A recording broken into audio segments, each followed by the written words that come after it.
This is RedPubPod. RedPubPod. RedPubPod. RedPubPod. a podcast. RedPubPod from Redhawk Publications. RedPubPod. RedPubPod. RedPubPod. Good morning, good afternoon, and good evening out there in podcast land. I don't know when you're listening to this, but we're here all the time, floating around in the ether. This is RedPubPod. I'm Robert Canipe here with Executive Director Richard Eller. I'm here with Patty Thompson, and we are wonderfully blessed today to have in our plush welded studio Miss Chrissie Dixon, who has written a book which we have proudly published called No Jump in My Trunk, an inspiring lesson on unpacking your power and getting a life. Welcome, Chrissie. Thank you so much, Robert. Thanks, Patty. Oh, it's a pleasure. You know, if you guys don't mind, as you started to go down the list of who we were seeing in the book that we did, it makes me think about the journey that you and I had, Chrissie. How did you find us? Because I do remember the email like maybe a year or 2 years ago. Yeah. And we stayed in touch, but how did you hear about Redhawk? It was actually 2020. But prior to that... Were we in the middle of the COVID lockdown? we were definitely in the middle. Yeah. Oh, Yeah. I was in my cave in my basement at home publishing books. Yeah, Well, she was writing. I was a little bit in a cave, and you know, people say find your why, but I tell them first my how, because how I started writing was I was one of those folks that was non-essential. And after I did all this, went home and did all the cleaning and cleaned out the closets and first in line in Walmart, that's when I finally sat down and said, okay, what are you going to do? You're not going to just sit here and clean and wash dishes the whole time. And that's how I decided that I would write a book. And you found Redhawk how? Oh, I love that. I have my biggest fan is my husband, of course, but also my mother. And way before that, I do a speaking business called Cheer Up and Live. And Mother she saw it, and she sent that to me. And anything that I love, a saying that I've used a lot of them in this book, I throw them in a little box, like a little file box. And when I was pulling stuff out, I found Redhawk. So even before, you know, I even had a plan, I reached out to you. Wow. And we did stay in touch. And Richard and Robert, you guys might not realize this, but she got in touch with me in 2020, and I was cheering her on, but I might not have heard from her for 8 or 9 months at a time. Mm-hmm. You know, I would give her notes, I would give her ideas, give her some backup, and I wouldn't hear from her again for 8 or 9 months. But I kept her on my radar because I knew she was very tenacious. I knew that she was going to come through. And it took a while. It did. I'm hearing you say 4 years. Yes. But I'll tell you what, you stayed to it, and I'm really proud of this Thank book. you. And I know you went through the journey of doing it. Yes, I did. I had to learn how to build a character and, you know, all of it. And luckily, the internet had so many things that I could just learn from. And someone recently told me, a nurse where my mom was at the hospital, said that she would like to write her story. I said, I've left you some breadcrumbs. I'll tell you what I learned along the way, and we'll just hold hands until she gets there. And for people who may not be familiar with the book, and we're hoping by the end you'll be fans and you'll want to go ahead and buy it, why don't you let folks know a little bit about this? And I'll give a little hint. It is a self-help / nonfiction book, but it's short. It's a parable. Mm-hmm. Now, how would you describe that? No Jump in My Trunk just shares a story of, like me, during the COVID time.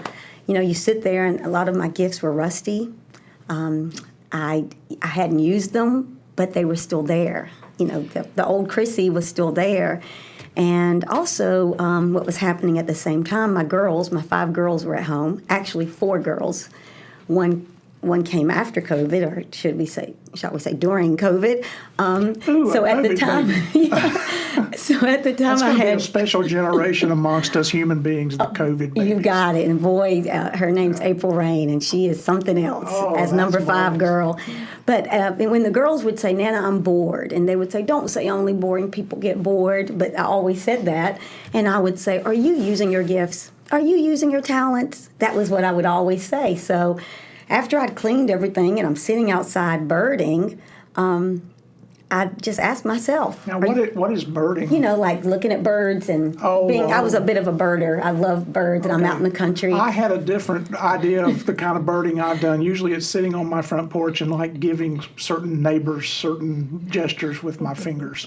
Yeah. So excuse me, go ahead. I've never done that gesture, but there's still time, but I don't think I will. Go ahead, birding, looking at the birdies. I'm It's sorry. not your gifts. It's not my gifts. It's not my nature. See, and I've got my gifts. Oh, you do. I know that.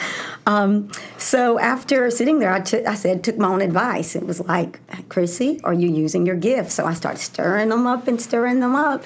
And although I didn't know how to write, I knew how to read, and I knew how I had developed a very, I guess you'll say, a growth mindset after years of studying the power of positive thinking. And so I sat down to write about this little elephant who finds out that she can't jump. And another reason I did that is during that time my girls they took a personality test. And the oldest came out, real strong character. So when they did the second one, she just had a different character, more of a, creative, quiet type character. And at the time, she was probably only 10 or 9. And when the results came out, she said, "I hate my personality." And when I heard that, this amazing little girl who now, has leads in plays, she works with student government. I wrote a book for her. I wrote this book for my beautiful nieces. I wrote this book for my daughter-in-law, for my mom, and for myself, just to remind us that we have to get in there, stir up those gifts. And this little, and who's better than an elephant? If you look up the strongest animal, it's top of the list. If you look up the most emotional intelligent, it's on that list. The elephant's amazing. And so when you're reading No Jump in My Trunk, you're thinking, no, you can't jump, but you're an elephant. And that's what I want, women and men to realize, that just use your power. Just at work, use your power. You don't have to be like anyone else, but try to be who you are to the fullest. So that's the basics of No Jump in My Trunk. I think what I also enjoy about it is that you do structure this in a parable. Yes. And a lot of times some of the self-help books, they might come off a little academic or a little very personal-oriented, but by reading your book, it's so much more approachable for folks who want to read about it's about animals in the animal kingdom, but at the same time, I am drawing a lesson every sentence of the way. And you use proverbs, African village proverbs, which I really, really enjoy. So for anyone listening, if you want a self-help book that's kind of the device, the way she writes it, it's a little different, but to me, it's so much more accessible. Adults as well as young women, children could enjoy this book and get something at different levels. So again, I admire the ability for you to not be a writer, but you're a reader, and Robert will tell you that's everything, right? Oh, absolutely. And there's been a lot of people bought your book already. Really? Yeah. Well, you got that royalty check, didn't you? Not yet. But I just trusted in the methods. I just trusted in that. One of the things that I really like about this is where you talk about jump being a metaphor for whatever it is you don't possess. Yes, sir. Yet strongly believe that you need to have to be successful. This is kind of paraphrasing your own book here. Jump can be many things, including education, physical appearance, natural abilities, money, relationships, careers, or social acceptance. How do we recognize our jump? How do we recognize those things that we might need? Like, how did your granddaughter, who apparently was kind of introverted, recognize that she needed to go into this place that made her uncomfortable to really open up herself to be able to do the things that you've said that she's done? How do we recognize those things in ourselves? Well, I'm going to credit her parents here because they were aware. Her mother is a little more of an introvert, where her father, very much Chrissie's son. Her grandfather, Evan's dad, John, is very much an introvert. I know when I was dating him, one of his friends said, you guys are really different. You know, I didn't know about temperaments. I didn't understand that. I didn't know he didn't talk because I talked so much. I didn't know that he was not talking back for probably about 6, 7 years. Really? No. I didn't know till Evan went to NC State. When Evan left for school, it got quiet, and I was like, hey, say something. And his mother warned me once, too. But so the warnings were there, but there's that connection. You know, one thing he does is he lets me be who I am, and that's what Evans had to do with Sarai. You know, the whole house can be up singing and dancing and whatever, and she might just twirl out of the room, and her sisters let her be who she is, and she just took courage. Recently, she made all-county chorus, and nobody even knew she was trying out. Where if I tried out for all-county chorus or her big Everybody sister would have Michaela, known. oh, if Michaela tried out, well, you know, everybody would know because that's her personality. Wow. And the more you look at temperaments and realize there's good and there's not so great, you're okay about being who you are. And I also think just not having her parents tried their best to make sure there's no jealousy. And, you know, if you find yourself being jealous of someone else, you're not using your talents because if you're using them, you're happy. And happy people are not jealous. And you also highlight in the book and in the storyline that oftentimes we realize more about ourselves as we look inward instead of looking outward. Yes. Well, as somebody who has been through, you know, the kind of therapies where, you know, therapists will tell us that we need to look at ourselves before we look at anything else, I've figured out that one of the most painful things to do is hold that mirror up and realize that sometimes you are your own worst enemy. What advice do you give, or what story, is there something in the book that helps us through that pain and trauma of looking at ourselves and the problems that we bring to situations, you know, how we react to adversity versus how we might react to peace? When she goes to camp, and again, camp was a real life thing for me. It was the North Carolina Outward Bound School, and I went at the age of I turned 22 out on the course. It was a 7-day course. Nobody knew me. Nobody said, "Oh, that's Chrissie. She's afraid of heights," or that was the whole point of Outward Bound at that point. I hope it's still the same way. You didn't go with anyone you knew, and I was terrified of everything. I was afraid. I saw a sign, beware of bears. I was up in Franklin. I was afraid of other campers. But I did the work it said. I was able to run 5 miles. I got off of caffeine, so I did the stuff I needed to do. But when I got out there, I immediately ran into obstacles and started finding my way around it and meeting all kinds of other people and realizing, you know, maybe he was good at the ropes course, but look how he's acting now that we're on the water and he can't control it. They put me in a canoe with a gentleman from New York, and he was cursing the whole time. And we were working together because you can work together. So in the book, she meets 4 characters, and it's actually just the 4 temperaments. And in those 4 temperaments, all she sees is the positive. She sees that, you know, Chi can jump out and be assertive. And she sees, you know, that the other character can jump in and get things done. But like the leader tells her at one point, the leader Lama, she says to her, did you notice Chi has a fear of losing control? And she went through all of them. And the character Elle is like, I didn't notice that. So when you realize, like, I know Pobody's nerfect. I know that. I love that chapter, by the way. At first we thought it was a typo and we were laying it out. It's like, no, that's intentional. And sometimes there's 2 things I will say sometimes, even in an official setting. I will say Pobody's nerfect, and I will say, I forgive me. Because when I went to Outward Bound, I was, like my character, I was carrying some little bit of baggage of wishing I'd made some different choices. And when you do the trust fall, we were up on this pole type thing that they made, and you do this trust fall, and they said, let go of something when you fall. And when I fell back, before I fell back, I said, I let go of not forgiving myself. And after that, I mean, I've worked with some great stockbrokers for 17 years, and if I sold instead of bought, I would just say, I sold instead of bought, I have to go fix that, but I forgive me. Because I forgive you and I'll forgive you. I had to learn to forgive me for stuff like that.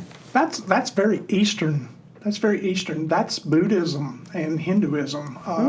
One of the leading Buddhist teachers and writers, Pema Chodron, has an entire book out about learning how to forgive yourself and let go of regrets. Because regrets are things that act like fish hooks inside of us that keep us from moving forward because of either fear of being hurt again or just not wanting to feel that awfulness again. So or just failing. And even failing, in my book, it represents when I was up on a ropes course and I saw a gentleman go before me and he grabbed this limb and I couldn't reach the limb. And even though I'm on belay, I knew I was not going to crash to my death. I was afraid to try to go across without being able to tap that limb like he did. And I just sat still. And my instructor then, I just love her, Lisa Loveday, she looked up and said, "What's wrong, Chrissie?" And I said, "I'm afraid." And this is 1989. And she said, "I know you're afraid." She waited and then she said, "I know you're afraid. Can you do it anyway?" And I had never heard that in 1989. That had never been said to me. And so I just got up and I just tried to do it anyway. And you mentioned the fables. I do that to be, well, I've taught Sunday school for many, many years at a sweet little church in my community. And the children really, they resonate with fables. And it makes tough lessons easier. And you can act them out. And sometimes I let them get up and draw it while I'm reading it. And it's also inclusive. So no one can say, "Oh, that doesn't pertain to me because I don't look like that or sound like that." And so I did that with a purpose, as well as the African proverbs. They represent that time in my life when I did feel like, I took a wrong turn. Mom would tell me to pray. She would tell me parables. She would just give me scripture.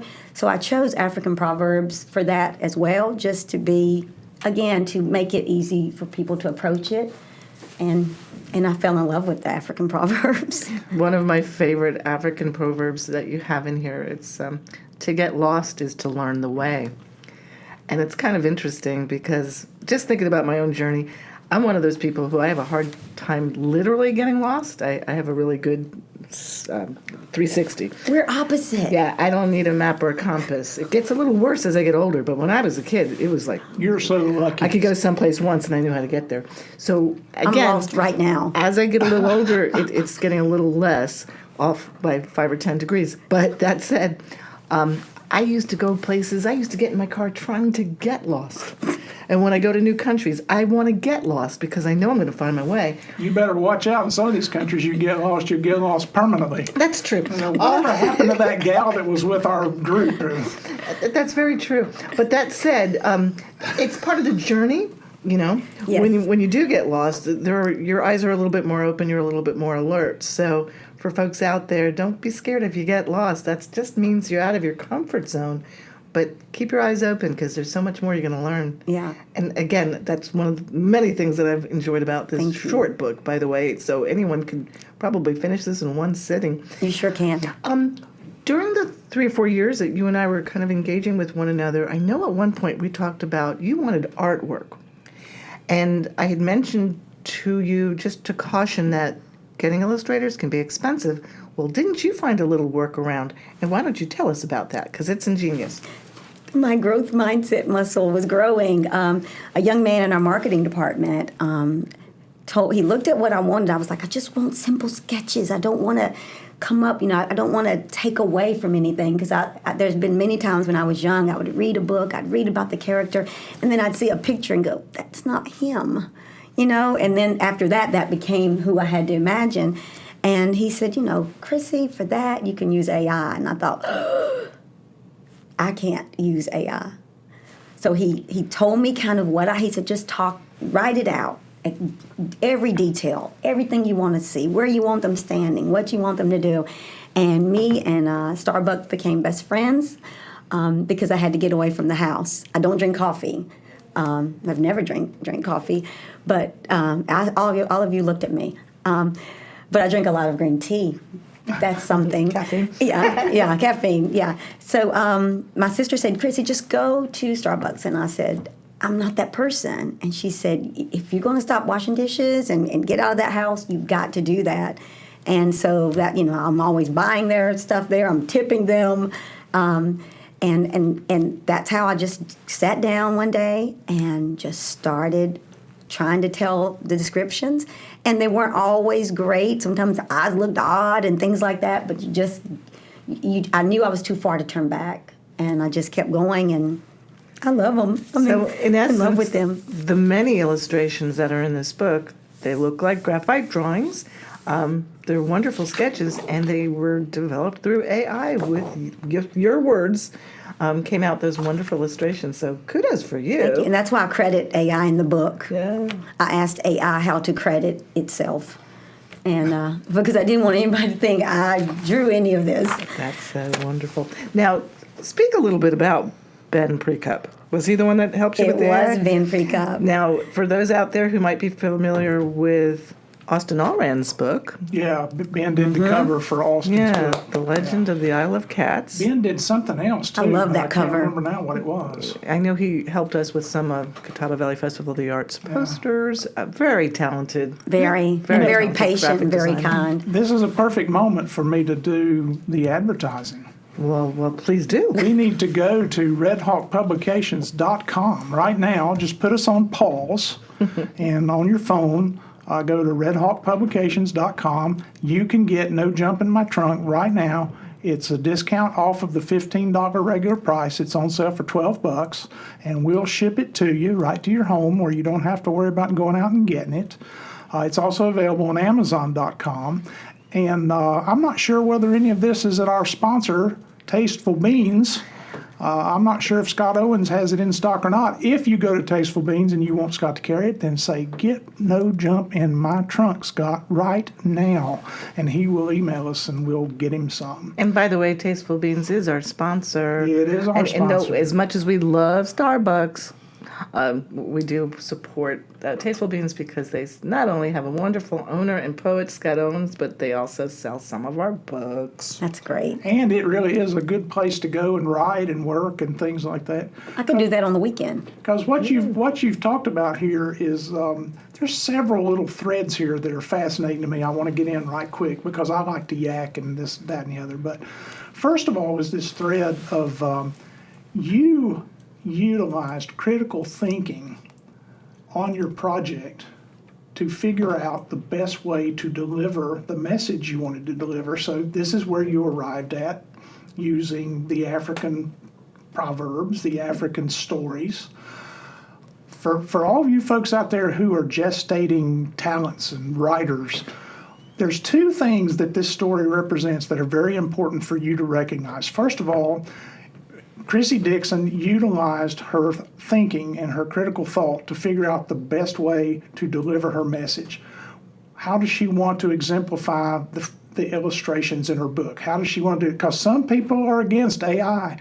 They feel like it takes money out of the pockets of human beings. However, she basically was the artist of her own AI because she had to tap into her own intelligence and her own use of words to direct the AI to give her what she wanted. So in fact, she's also the illustrator of this. Such a good point, because some might say, well, that could have been money going to an illustrator, but the fact is, she had so much specificity That's a hard word. that she could not have gotten from an illustrator. She had a vision, so she kind of had to do it. So again, kudos, because you're absolutely right, Robert. She kind of, in her own way, she is the illustrator of this. And I was You one told of those AI people. what to do. I didn't want to take away from an artist, and that's why I was trying to find one. But an artist is the one who told me, Yeah. for something like this, just go for it. He said, you're not taking away. He said it also enhances his art. Exactly. And here is one of the most healthy ways to look at AI. It's like in my writing classroom, I teach my students how to use artificial intelligence to revise their writing. Now, they have to do a couple of drafts, but there is a time when we're going to give it to Grammarly or we're going to give it to ChatGPT and let it tweak it and let it give us advice and ask us questions that will help tweak and fix our critical thinking toward our own work. So AI is here to stay, folks. It's not going anywhere unless somebody unconnects us from the grid and we can't power it. But if they do that, we're going to be in We have other issues. more mess. Yeah. But also the second theme that's in this is, Patty said earlier that you made the scene about 2020, contacting the press. And there were times where she wouldn't hear from you for months at a time. But you stayed on. And did Patty give you advice as you worked? Did you show her what you were doing? Yeah, at different stages. First, the main thing is she gave me encouragement. You're going to write a book. Go, you can do it. And then it was like, okay. So then you know that someone knows that I'm writing a book. That's helpful because then you've got to kind of write a book. And then as I would touch they're going to base be with her. disappointed if you don't do it. You just have to find your voice. I lost my voice as a teenager once, and now I'm just really big on making sure that I speak my voice. I speak my truth, and I have support around me that allows me to do that. Mainly my husband. He's just so good at letting me be me, and I'm a lot. And for some reason or another, you seem to trust Patty in her feedback. Can you tell us where that trust grows from? Well, my self-awareness that I worked on for many years, it was screaming to me, you don't know what you're doing. So when you're aware, if I tell someone, oh, I can't do that, they'll say, oh, yes, you can. And I'm like, listen, I know I can do a lot of great stuff. I can still do a cartwheel, okay?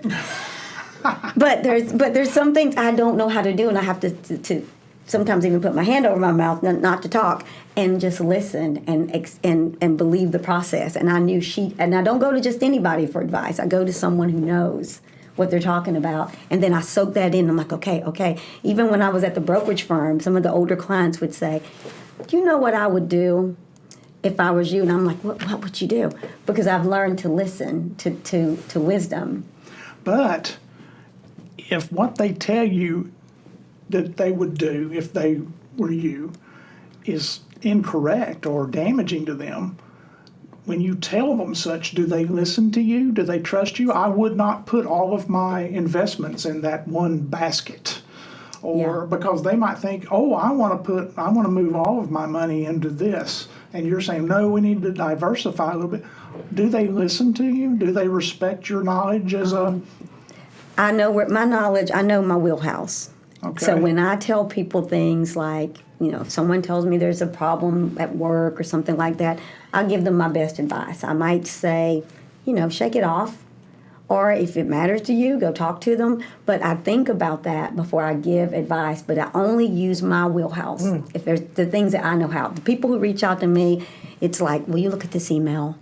Do you think I should say this? Those are the things people come to me. They don't ask me to open up a tight jar lid or do any math or lift anything heavy.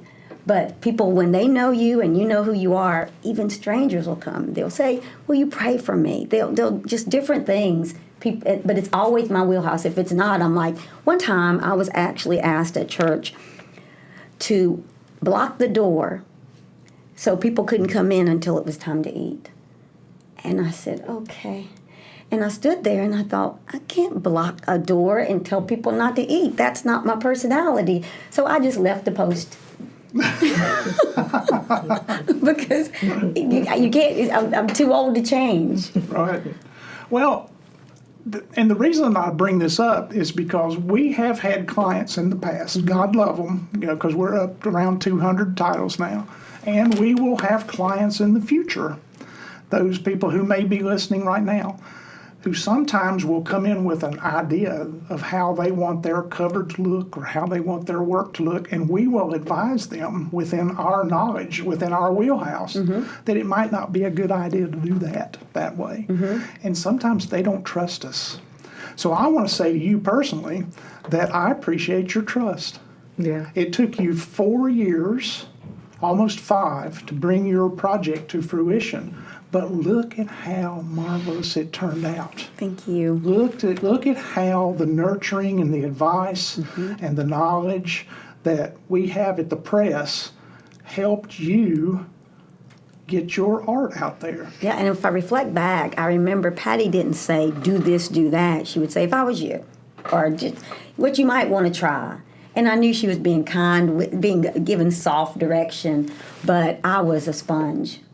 So I think it just takes having someone with knowledge and someone willing to receive that knowledge. I put myself in your feet a lot as I was giving her guidance. I thought to myself, this courageous woman hadn't written a book before, and she's writing something from the very start, from zero.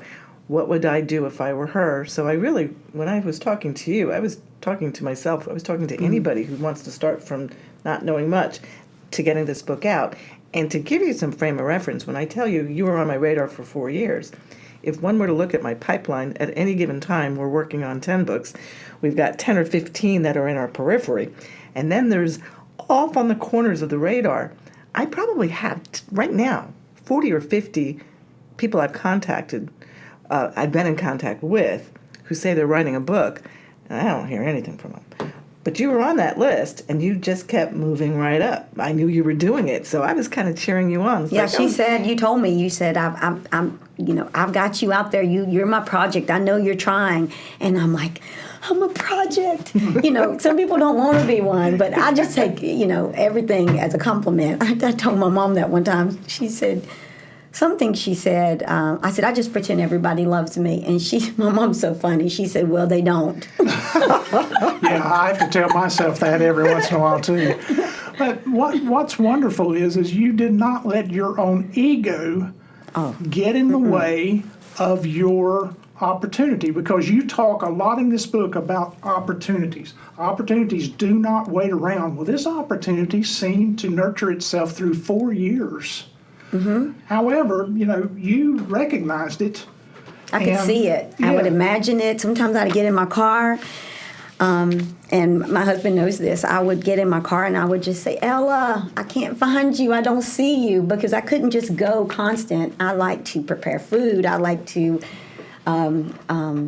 check on my mom. I like to get my grandkids to come over. And I could only seem to write when it was quiet. And sometimes I'd go for weeks, not able to get to it. And if you get away from it, you can't find it. And I would just say, Ella, where are you? And I would like to work outside, because when I'm outside, I could just picture them. I could just see them coming back. And when I walked toward them, they'd walk toward me, and they'd show me something else about their character. It's not a really deep discussion book. It touches base. It touches on things that people can go look deeper into. Like Carol Dweck's whole mindset thing, which I find fascinating. But I grew up hearing, don't be closed-minded, have an open mind. I didn't grow up hearing, don't have a fixed mindset, have a growth mindset, but it's the exact same thing, And using your power, I'd go outside and I would play, and we played in our power. Everybody had ideas when we played outside like that. So I just have worked on this stuff. It's not that... it's a muscle I've just worked on. I discovered a scripture at 17 called John 16:33, and it said, in this world you'll have trouble, but cheer up, which I loved anything with the word cheer in it, because that's all I knew how to do. And but then it translated to take courage. I've overcome the world. And courage is something, a lot of things are given to you, but courage must be taken. You might be little, but you gotta believe. And it's just a belief that things will work out if you keep going. Now, is that something that grows from your idea? You mentioned the power of positive thinking earlier. Mm-hmm. To me, that seems like that's the true point. That's where I saw the scripture. Yeah, at the 17. Power of positive. Mm-hmm. By Norman Vincent Peale. Norman Vincent Peale. There are people out there who kind of bend that sometimes. They'll say that if I say it enough, it will become true. Yeah. And we've got some politicians who like to say things, and they think if they tell it long enough, it will become true. Mm-hmm. But that's kind of a warping. That's not how I received it. Kind of, and I think you're working to it right. That's why a lot of times I don't even say the book anymore, because people think it's like, don't worry, be happy. I have the pleasure of speaking with about 400 middle schoolers. I don't usually talk with kids. I talk with adults. But we're going to talk about showing up and bringing all your gifts and your skills. And it's just a short little thing, but you have to do the work. You have to let ego, oh my gosh, that's I had a good friend named Hazel who worked with me from England, and she said, Chrissie, she told me once, she said, it's so important not to give offense, but it's just as important not to take it. And I remember, that was in my receiving time. So I remembered that, and I know I don't give offense, but not taking it is something you just have to work on too. That's another thing that you have to actively shift yourself into, is that, because what I learned from the book was, you said in this book, opportunities don't wait around, and I think I know how to recognize opportunity, but I love the fact that you talk about drawing opportunity to us. And it seems like that's what you do. With the positivity and with the idea of keeping your ego in check and listening to others and respecting their talents and their expertise. And cheering for them, yay, good for you. Very good. And my son, 100 Days Till Summer, we do things like 100 Days Till Summer. So 100 Days Till Summer, my number one son and only son started... So he said, I'm going to see if I can get back into the brokerage business. He was an insurance person. And so 100 Days to Summer, so hearing you talk, you don't think about it, but that was my son saying, I can do this if I keep going. And he had a couple of offers before the 100 days was over, and now he's a Merrill Lynch broker. But he had that same belief that gets passed down. Patty's making hand signs at me. How are we for time? I forgot to turn the timer on. We got 5 minutes, but okay. Well, then what? I'll let you go on, because I could talk about this for hours. Well, that's what I was just going to say. This is actually just fun conversation and very informative, and I'm sure folks out there are getting a lot from this. And by the way, make sure you get your copy of No Jump in the Trunk at our website, redhawkpublications.com. Perfect. Thank you. But that said, I want to encourage folks also to look at this book, just because we haven't laid a book out like this before. There's a lot of little doodly-dobs, if you want. I mean, we've got little elements. What kind of word was that? Doodly-dobs. I made it up. It's a new word. It's all one word, doodly-dob. Doodly-dob. But there's little elements that we have, like, between separating numbers on the bottom of the page and up on the top.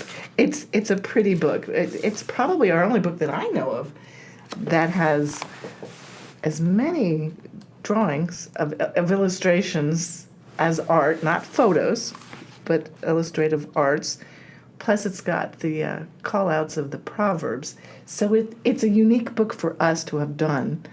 And I know that there were some interesting challenges. Yeah, that was all you, Patty. You came up with. When I saw that, I was like, "Oh my gosh, I love it!" When you put that around the pictures. I'm pretty sure that's Aaron. Now, Ben, this is our new graphic arts edition. Aaron Mann, who is not here today to be in on the podcast, but Aaron did this was kind of her trial by fire. It was. She was really up to it in some. Yeah, she this enjoyed project. it. Again, she got to play a little bit with it, and we enjoyed her having fun with it, and we thank you for entrusting us to come up with something like this. I loved it. It is unique. It was a very, very satisfying and worthwhile collaboration, because that's what this is this is a collaboration between what we know how to do and what you want to see. Yeah. And it's all about what the reader is going to see when he or she buys the book and sits down to read it. And it is a very inviting little volume. It's a beautiful purple. It's very clean. Ben Precup did the cover. You, Ben. It's very clean in its text and very easy to read. I don't even have to put my reader glasses on to read it. Yeah. So of all ages. And you said a minute ago, I wanted to get this plug in. You do speaking engagements. Yes, it's called Cheer Up and Live. Cheer Up and Live. It sounds all happy, but it really means take courage and move. Do you have a website that you can quote for us here? And Patty will put it up with... It will be in the description, and if I'm not mistaken, and I know we have to wrap this up, but this book actually lends itself to group discussions. I can easily see you can groups tell of people. That from the past hour. Well, that said, I think on your website, eventually you're going to have some worksheets up there. So if anybody wants to do a small reading with this with some friends, I think those worksheets and this book would be very complimentary. So we're looking forward to seeing that when it comes up. And thank you for being our guest today. Thank you. This is Give fun. us that website right quick if you got it. Yes, it's cheerupandlive.com. Cheer Up and Live, all one word, CheerupandLive. .com. Okay, well, are we done? I think we are. I think we could go for hours. I would like to thank our guest, Chrissie Dixon, for coming in today. You're a marvelous guest. Thank you. You're just wonderful. Thanks. She's all bubbly and stuff. I've never seen somebody sit in that chair and smile so much. Well, there was one guy that was in here, but he was drunk. So Okay, that's you know why- my secret now. That's why. Oh, well, she's not drunk because I don't smell it. No, I don't drink. So this is Robert Canipe talking to you on RedPubPod with Patty Thompson and the nice and quiet engineer over here, Richard Eller, our executive director, the guy who makes it all worthwhile. And this is all executive producer Garrett D. Henshaw is involved here too. We would like to thank you very much. Go to our website and go to Tasteful Beans and RedPubPod. Can you say that, Chrissy? RedPubPod. She's got it. Nearly. And RedPubPod. Yeah. So listen to this podcast as many times as you want to. I mean, play it over and over again. Just play it when you're not even in the room where we'll get some hits. Okay? And Thank you. And we'll see you next time. Bye. Take care. This is RedPubPod. RedPubPod, RedPubPod. a podcast. RedPubPod from Redhawk Publications. RedPubPod.